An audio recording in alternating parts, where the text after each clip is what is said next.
Hello there. How's everybody doing? Hello. Hello, how are you guys? This is Dr. B with Coach Brantley and the one and only Sally's, Warren and Annie. How y'all doing? Fine. How you guys doing? Oh, we are doing great. More than you know, sir. And happy Father's Day to you, Warren. Happy Father's Day to you, sir. Thank you very much. I know your wife. Happy belated Mother's Day to Coach Brantley. Happy belated Mother's Day to you too, Annie. Thank you, sir. The Holmes, I just got a text. The Holmes, so the wife, Mary, is in Ohio. So hopefully Apostle will join us. He's probably in mourning because he misses his lovely wife. He might not be able to come on because he misses his wife. All right, so we thank God. So this is marriage, ministry, sex, and stress. We talk about ministry. We talk about marriage primarily. Talk about my favorite subject, sex. Lord help me, and and we all combine in two. And we are asking people who are listening to us on Facebook, Instagram. Periscope to send us your questions, your comments about relationships, and we take it from there. Okay, cool. Are we good? Yeah, we good. All right. So the first subject is how do you advise couples to handle tough situations or tough conversations? I'll go first, and y'all can take it from there. But I think it's very important, to have strategies when a husband and wife or a significant other have issues. How do you bring it about? The first thing I tell couples to do is your approach. If your approach is messed up, I guarantee you the landing will be messed up. So I tell couples all the time, talk to two people before you talk to your spouse. Mm-hmm. Talk to God, talk to yourself, then talk to your spouse. Yeah. The problem is a lot of people, when they get upset with their spouse, they just go for the jugular versus calming themselves down and then talking. Any comments? Yes, Dr. B, I tell you that is a great approach to dealing with conflict. The Bible tells us that a soft answer turns away wrath. And just as you said, if you come in the wrong posture, I'm going to automatically put my wall up. Right. I'm going to put up my defenses, right. and it's going to makes the job that much harder for my spouse to have that conversation because now I'm in defense mode, and anything that you come at me with, and it may be even sincere at first, it's going to make it just that much more to get through to me. That's deep. Annie, any comments? Yes. I'm in agreement with what you all are saying about conflict and communication. We have different communication filters. First of all, we have to know one spouse may be emotional, the other one may be laid back. Right. Okay, so there's a difference. There's a difference in sex. There's a difference in communication types. And so we have to identify those. Sure. And once we identify those, because like Warren and I, he's laid back. I'm pretty laid back, but still there's a difference. I'm female, he's male. Okay. I had to learn over the years. Right. When I got angry because he wasn't communicating, I took that as he was angry with me. Wow. But he wasn't. That was his communication skill. Right. That was his technique. And then we have to have techniques as to how to deal with conflict. We have to have techniques about that. If the conflict is too heated, the conversation is too heated, maybe we go away for 2-3 minutes and come back to it. Mm-hmm. That's the thing where you're saying, talk to God, talk to yourself, and then talk to yourself. That'll even out the frustration and all that kind of stuff. So if we walk away for 2 or 3 minutes and come back and get back into the conversation, then it's going to be different. And Correct. we're more able to fight fairly versus to be totally angry because you didn't communicate the right way. But Right. is that something, Dr. B, that a conversation we should have early in our relationship versus on the fly, so to speak, to where you just the word where you say where you're trying to learn something, like much like on the job training. You don't know exactly what you're doing. You're just learning with hands on. Sure. And I think that was pretty much what our early problems and experience was with communication, because we left I guess we left God out of the talk to equation, and we just went straight for it. All right. But over time, Remember this. no, there's no stress. But over time, this was something that we learned, and like you said, now we got the God equation in it, and now it's that filter. The more filters you go through, the cleaner it comes out. Yeah. Baby, any comments? Conflict. Well, I guess you guys are using the word conflict. Yeah, conflict. I just say disagreements. Yeah. On the disagreement level, I just think fairness. Like if you put fairness in the midst of a disagreement on both ends, it just settles a lot. Right. It settles a lot. So are we all in agreement that, the old adage is you don't go to bed angry? I think we all agree with that, because I believe when you go to bed angry, you cook that problem, or you cook that issue, or you cook that discord between you and your spouse. So I think it's very important, because again, I mean, I would take it like going to bed with hot wings. Now, I love hot wings. I adore hot wings. I bring hot wings, flowers, and candy and cards. I love it. However, as my wife knows, at nighttime, it doesn't love me. So I have to stay up. I have to prop pillows up, whatever. But here's the analogy: I can't go to sleep until that food is processed. I can't go to sleep until it's digested. So I think the same thing works with couples, is that you go into bed with that issue on your head and that thing on your mind, and then by the time you wake up, guess what? The issue is still there. And now not only is it still there, it's baked. It's sauteed in your spirit, and now it's going to take even more stuff to get out of it. So that's just my feeling. So for me, I don't like to go into the next moment if there's a knowing disagreement, because I use my energy to help and to help other people. So if this is not right, we could be blocking and hindering someone else's health and wealth and spirituality. So for me, if I know that there is something, like there's been a time where talk about the incident real quick. There's been a time where Tim and I had a disagreement. Correct. And in 10 or 15 minutes, I was looking to have a client that needed parts work. And I came downstairs, and normally I would meditate and do what I needed to do. I couldn't even do that because the unrest. So I went back upstairs and I said, you know what? We need to settle this over the next 2 minutes. You need to take back, like what you said, that energy that you just put on me. I don't need to carry this to my client. Correct. And we settled it. And in the moment, like it was a quick settle.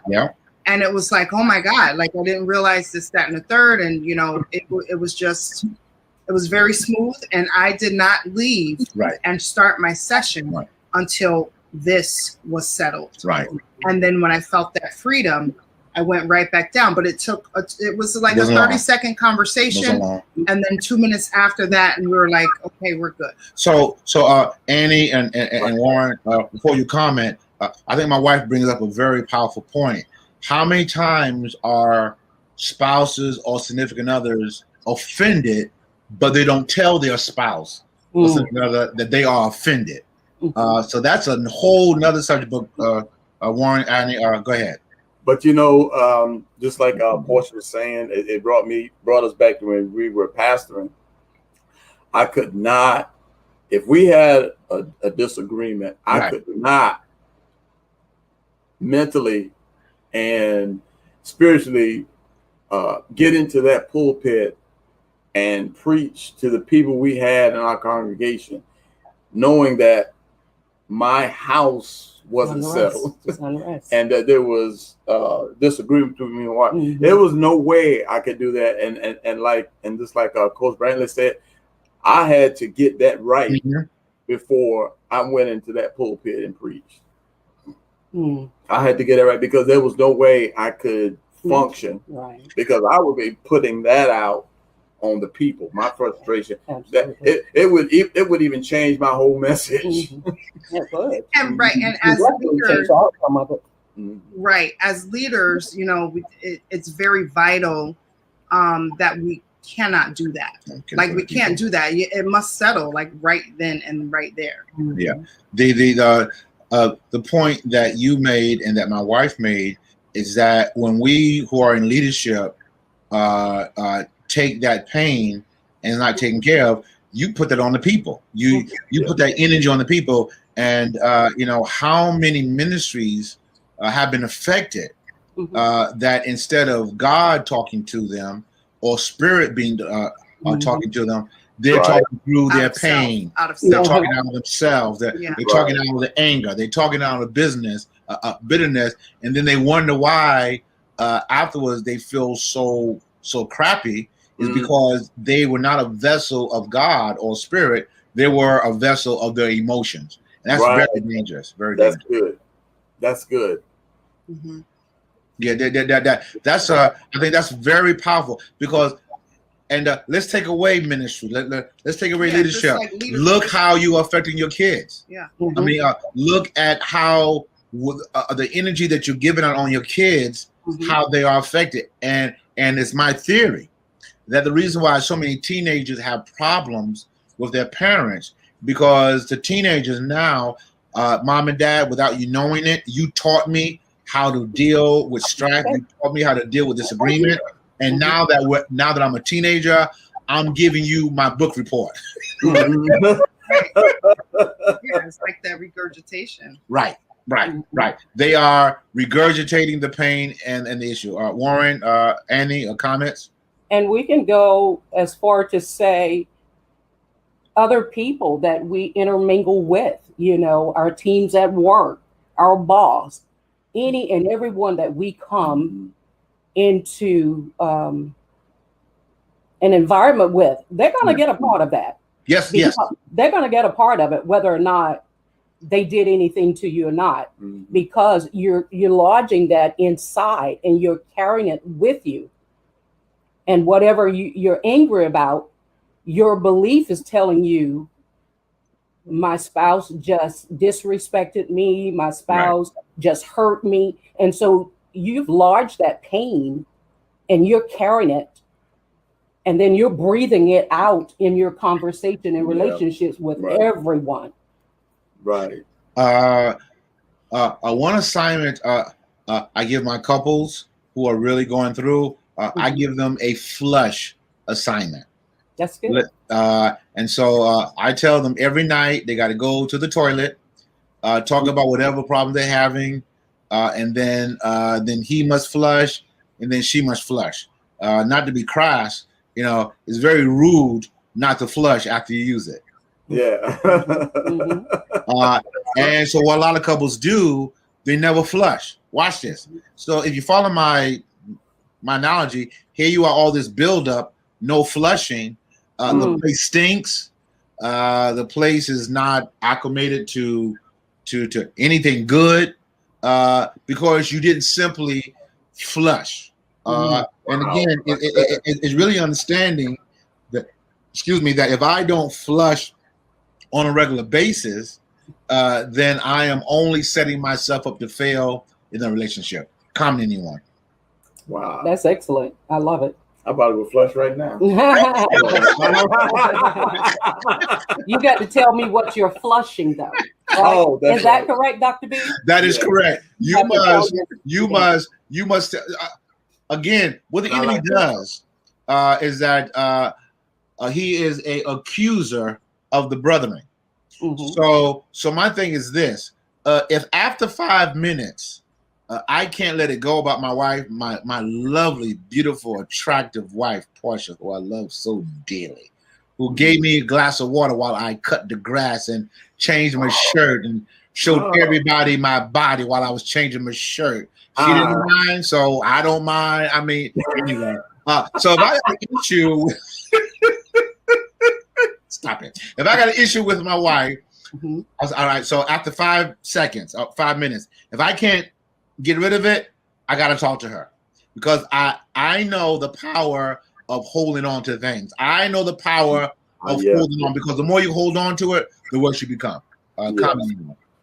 Well, that is so true. I actually had a guest on last night. It's my story. And they were married for 8 years. They didn't have any, they weren't dealing with a conflict or disagreement or anything during that time. She got up to go to work, to get dressed for work. And she asked him whether he was going. And he said, no, I'm not going. And she went to work. He called her later and said, could you please bring the car so that I can do what I have to do? A girlfriend followed her home to give him the car. He blocked her in coming down the narrow stairway, got in front of her, punched her in her face. Jesus. Took out a gun and he shot her 3 times. And while he was assaulting her, she said, remember your children. She kept calling the kid's name. And she said, even to this day, people still asking her what happened. Was he having an affair? Was he on drugs? Was he drinking? What was going on? And he said in the court that it just happened. Nothing was going on. But we know better as counselors, that's build up emotion. And by not communicating with her, whether it was about her or about the job or whatever, it just overwhelmed him. And whoever was in that crossway, they would have gotten it. They would have gotten it. It just happened that she came back home. So her girlfriend is outside knocking on the door, trying to get in. And she said the Lord told her to go to the couch and sit down. She had 2 bullets to go through her head, one in her shoulder. Jesus. Yeah. And one in her hand. Yeah. One in her head, one in her hand, and one in her shoulder. Wow. Yeah. And she lived she survived. And then after that, he shot himself. He told her, said, no, I'm not worried about anything because I'm going to kill myself. But he survived it. But he survived it. Yeah. This is, I really think feel God really leading this session because they're trying to tell people out there holding on to past offenses rottens. I was at my office. I didn't tell you this. And so I had an orange that I'd forgotten about. I forgot about the orange, and I was cleaning my desk. You know how clean my desk is all the time. I'm being sarcastic now. And when I cleaned my desk, I saw the orange, sweet, watch this now, sweet as it was, had rotten. It had turned black, and I mean, it lost its essence. Why? Because I didn't deal with it when it was fresh. Come on now. Y'all help me here. I didn't deal with it when it was fresh. If I had ate the orange when it was fresh, that would have never have happened. But because I lingered, I forgot it. Come on. I forgot about it. I put it to the side. When I finally got it back, I realized how rotten it was. And that happens with a lot of couples who do not deal with it fresh. You know, my wife had an issue with me. She went upstairs, got it dealt with, and your point is very powerful. As quickly as it, watch this now, as quickly as it was started to become rotten, it was refurbished. It was resurrected back to being new again. Wow. That just hit me. No, right. Well, that's the whole purpose. That's the whole purpose. And then That's a good point. And then we grew from that. That's what we did. Because We did. it was another found way of actually communicating with Right. one another, Right. because we're also still learning one another. You know. Absolutely. Mhm. And even Dr. B, going a step above. Go ahead, sir. Let's say for discussing reasons, you even ate that nasty, rotten orange. What would the consequences have been? All right. Warren, you hit it out of the park again, sir. I tell you, Annie, you're taking good care of him, Annie. I tell you, so how many couples 2 weeks later, a month later, or a year later bring up an incident that happened in the past so long? Come on. And by the time you eat of it, Warren, good point. When you eat of it, it is so rotten because it was there and one of you didn't bring it up. That's Mhm.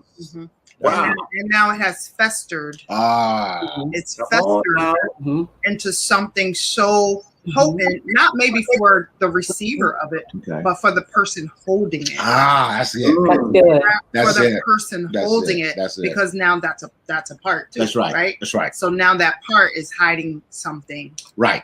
and other parts are in front of it, trying to protect the way the person is feeling. Partial. And then when it comes out, it's going to be that much more potent. Right. Right. Absolutely. But the healing, like you said, when it comes out, because it's festered that month, Mm-hmm. the healing is a month. Late. A month. Well, no, it's can arrive Right. Right. a month ahead now. Right. Because once you deal with it, Right. Right. but you have to sit and deal with it. You know, a lot of times people think, oh, you know, this is nothing. I'll just bury it. Well, Right. nothing ever, like sound, nothing ever really goes away. Mm. Sound just gets carried out and the Mm. vibrations get less and less, Good. but it's still always there. It's still always there. Yeah. Yeah. Warren, Annie, comments. This is getting good, y'all. Yeah, I like this. Well, because of the communication filters, you know, how we learn, how we've grown up and that type of thing, and our sexuality and our communication skills, we have to be mindful not to have filters on while we're communicating to one another. You know, like I hate when I go to talk to my husband and he's watching TV and he'll say, I heard you, I'm listening. That gets under my skin because that's not the way I communicate. If I communicate, I'm coming to you eye to eye, eyeball to eyeball, Right. you know, with my concern. So that's a communication learning different. And so now that he knows me, when I walk in the room, he's going to turn that TV off. He's going to turn that TV off. You know, because it's respectful. Yeah. And now that you know your mate and know their pet peeve, you know, why do it? Now, if he had some belief or if he's upset about something, oh, he's gonna go straight to it. He's just gonna watch it. I hear you. Yeah. Right. Right. Because I know. Because he's trying to get to me. Yeah. Yeah. But I was glutton for punishment, Dr. B, in the beginning. I had to learn the hard way. Yeah. I Yeah. had to learn the, but and this is as my wife said, I know now that it meant a lot to her for me to be more attentive to what she was saying. So now the TV goes off. I throw the remote across the room. Everything goes. I mean, but because I knew that this is important for her, excuse me, that we have uninterrupted. Yes. Mhm, mhm. And you know, I want to say something back to when Portia was talking about the unresolved issues. Now, those unresolved issues in our head, they're lodging there. It's our belief, our expectation. I'm thinking, well, since he did not Mm-hmm. give me an answer, okay, now he doesn't care. Now he's disrespecting me. And so all of that, the longer, and you said it, Dr. B, the longer that is there, the longer it lingers. And then you call home and say, hey, how you doing? And I'm thinking, okay, let's get back to the issue at hand. Right. You did not mention, I'm sorry, I apologize, but you're moving on. But Right. see, men have to realize we're more emotional than men. And now my love tank is pretty much empty because you didn't fill it up. You know, so we have to be careful to fill each other's love tank. That's the way I communicate, you know, with him turning the television off. So he fills my love tank by doing those things. And the very same thing to him, calling and checking on him and being attentive and everything that he wants to do. That's filling his love tank. Sure. And that's being concerned about his concerns as well. I'm gonna confess. I think it was last week. My lovely wife, she was pouring words of wisdom from her lovely lips, and I was just on my phone, and she said, "Babe, I'm talking to you." And she caught me. You remember that? She caught me red-handed. Yeah, because we're on vacation and you're not disconnecting. And I was wrong. I had to repent. Warren, don't help her. Thank you. and I had to repent because I have a policy. And my wife comes and starts talking to me. I mute the TV immediately. She said, "Baby, you don't need to mute that." I said, "Baby, I'm trying to show you. You have my undivided attention." But at that time, I was so full of different things, right? I wasn't giving her attention. Now, this still goes back to dealing with conflict, because a lot of conflict is just a point of misunderstanding or non-connection. That's right. Because when, this is my whole basis